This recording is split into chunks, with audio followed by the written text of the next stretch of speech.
ក្នុងមនោសញ្ចេតនាតក់ស្លុតជាទីបំផុតស្ទើរតែរកអ្វីប្រៀបផ្ទឹមពុំបាននឹងការសោកស្ដាយជាពន់ពេកចំពោះមុខគ្រោះថ្នាក់ចរាចរណ៍ដ៏រន្ធត់ដែលបានឆក់យកជីវិតបងប្អូនកម្មករកម្មការិនីរោងចក្រសរុប14នាក់នៅព្រឹកថ្ងៃទី23ខែឧសភាឆ្នាំ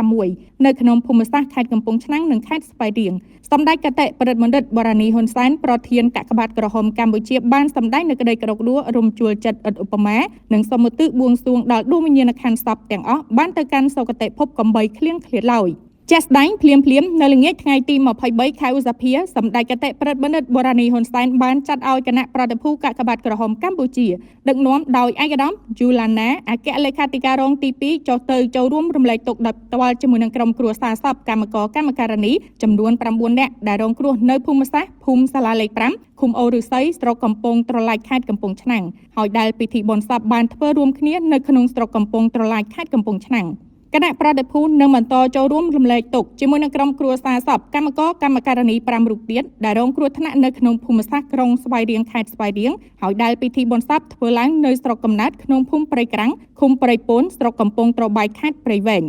នៅក្នុងឱកាសដ៏ក្រៀមក្រំនោះគណៈប្រតិភូបានពំនាំនៅការរំលែកទុក្ខយ៉ាងជ្រាលជ្រៅនឹងការសោកស្ដាយជាពន់ពេកពីសំណាក់សម្ដេចគតិប្រិទ្ធបណ្ឌិតបូរ៉ានីហ៊ុនសែនប្រធានកាកបាទក្រហមកម្ពុជាជាមួយក្រុមគ្រួសារសពទាំងអស់ដែលបានបាត់បង់មនុស្សជាទីស្រឡាញ់បំផុតដែលសុទ្ធសឹងជាបង្គោលដ៏រឹងមាំរបស់ក្រុមគ្រួសារនីមួយៗនិងជាធនធានមនុស្សដ៏សំខាន់របស់សង្គមជាតិ